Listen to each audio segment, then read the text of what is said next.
Bonjour, je suis Hermine Saulnier, je suis chargée de communication pour Emmaüs Connect depuis 2 ans et demi. Bonjour, moi je suis Paul Sancourt, je suis responsable régional d'Emmaüs Connect en Nouvelle-Aquitaine. Emmaüs Connect, on est une association du mouvement Emmaüs qui existe depuis 2013. Et en fait, on équipe, connecte et accompagne les personnes en grande difficulté sur le numérique. Donc ça va aujourd'hui, toutes les démarches sont en ligne, que ce soit pour trouver un emploi, faire une demande CAF, tout ça. Et nous, on a 12 espaces de solidarité numérique dans lesquels on déploie nos actions, on accompagne les publics au quotidien. Mais on a aussi d'autres territoires où on a toute une équipe qui se déplace avec des valises et tout le matériel numérique pour aller faire des accompagnements au sein de structures, et on accompagne ces personnes-là pour tous leurs besoins au niveau du numérique. L'idée, c'est vraiment de partir d'une situation qui est une fracture, des gens qui sont vraiment exclus parce qu'ils n'ont pas d'équipement, ils n'ont pas d'accès à la connexion, ils n'ont pas les compétences, bien même ils ont des freins psychologiques assez forts pour se mettre sur le numérique. On essaie de partir de cette fracture, des gens qui arrivent à passer le pas de la porte ou qui arrivent à rencontrer quelqu'un de chez nous, et on essaie de les amener petit à petit, de les prendre par la main, les faire monter dans ce train du numérique qui avance très très vite et de plus en plus vite, et de leur montrer toutes les opportunités que le numérique peut apporter. Maintenant, il est incontournable, en effet, il y a ce côté, on a toutes les démarches administratives, toute la vie maintenant passe par le numérique, ça c'est l'aspect contrainte.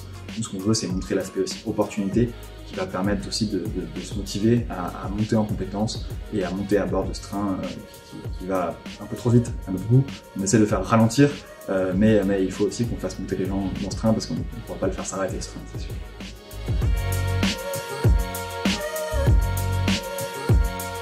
Alors le brief, le challenge, c'était de faire réfléchir les 180 étudiants de l'ESP sur le nouveau lieu et l'inauguration en octobre du nouveau lieu à Bordeaux, qui est un lieu très grand où on va faire beaucoup plus que nos activités traditionnelles. C'est avec aussi un espace de coworking, des repair cafés, enfin il y a énormément de choses à faire dans ce nouveau lieu.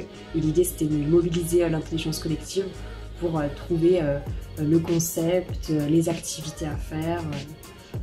Voilà. Donc il y avait à la fois un repositionnement un peu de l'image de l'association dans le tissu associatif et partenarial local, bordelais, voire néo-aquitain. Et donc ce repositionnement, il se concrétisait par une inauguration, donc vraiment de l'événementiel pur, où on voulait essayer de retransmettre ces nouveautés, cet ADN qu'on essaie de changer doucement, sans s'éloigner de nos basiques. Mais voilà, c'est tout l'enjeu de rendre visible et concret sur un instant T cette petite transformation qu'on est en train de mener.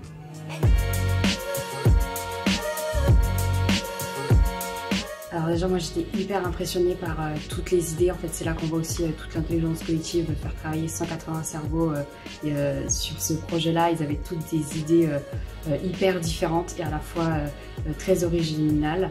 Il y a des choses auxquelles on avait déjà pensé, il y avait des choses où on n'avait pas du tout pensé mais qui sont hyper intéressantes. Et voilà, un rendu très professionnel pour le coup. On avait vraiment, comme si on avait, là on a vu 16 groupes, donc ouais, 16 agences de com, et franchement c'était un vrai plaisir de participer à ça, et on en ressort, enfin moi en tout cas j'en ressors hyper nourrie de toutes ces idées brillantes et ouais, très enrichissant.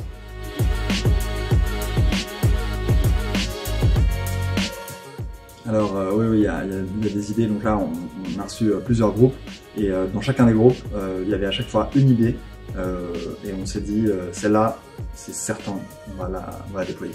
On n'a pas forcément la temporalité dans laquelle on va la déployer, mais on est sûr de la déployer tôt ou tard, parce qu'elle répond vraiment à un besoin précis, et elle s'intègre parfaitement dans ce qu'on est et ce qu'on veut renvoyer de nous en tant qu'association. C'est une compétition, donc il y a évidemment eu un gagnant qui a répondu lui parfaitement au brief qui avait été proposé, mais vraiment chacun des groupes, et je rebondis voilà, sur ce côté qualitatif des réponses, avait des éléments très intéressants. Ça a été compliqué de les partager, tant sur la qualité, le format de la présentation, et les idées, les insights et les réponses qu'ils apportaient.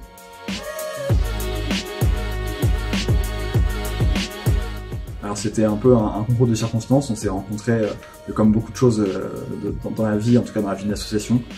C'est une prise de contact qui a été faite. Au début on est venu toquer à la porte de l'ESP sur un partenariat autour de matériel, de réflexion commune.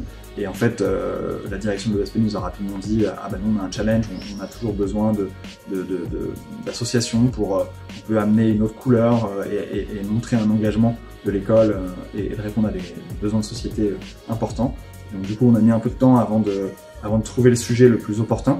On a eu plusieurs idées qui sont venues sur la sensibilisation au conditionnement, sur d'autres thématiques, sur l'engagement de bénévoles. Et en fait, on avait une actualité qui était en train de se concrétiser d'un déménagement qui a eu lieu en tout début d'année. Et ça fait quasiment un an qu'on discute avec l'ESP. Et ça nous a semblé être l'opportunité parfaite d'avoir un événementiel, d'avoir un repositionnement d'image, de pouvoir laisser libre cours à la créativité d'atelier. Il y avait vraiment un aspect assez 360 dans le projet. Et donc l'ESP nous a mis en avant son expertise, les challenges précédents et les rendus surtout qui étaient très prometteurs. Et on s'est dit, voilà, c'est une bonne opportunité d'avoir, comme dit Armeline, 180 cerveaux qui travaillent et qui nous amènent des idées. Et là, clairement, on en a pour plusieurs mois, voire années d'idées à déployer.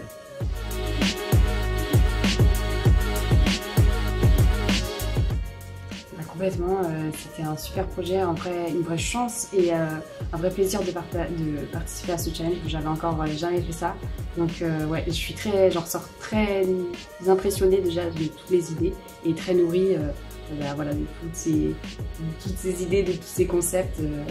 C'était un vrai plaisir. Moi, j'avais jamais fait de challenge, en tout cas depuis que maintenant j'ai une posture d'entreprise.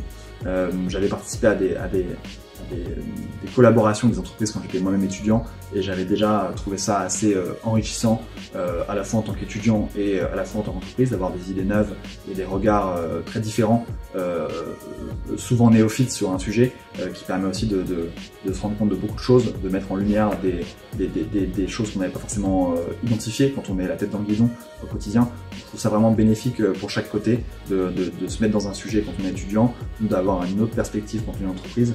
Et là, franchement, mon sourire s'est agrandi toute la matinée et je pense que je suis encore un peu sous le choc de toutes ces idées. J'ai hâte de me reposer et de regarder tout ça et de digérer beaucoup de contenu. Et vraiment, ce qui est sûr et certain, c'est que moi je vois au moins une dizaine d'idées qu'on va déployer, voire pérenniser dans le temps, dans nos espaces. Donc c'est vraiment une opportunité d'avoir tous ces esprits qui vont pouvoir nous aider à faire avancer une cause qui est notre cause, qui est très importante à nos yeux et qui est une cause de société majeure en 2023, à l'heure où on parle, mais aussi dans la décennie à venir.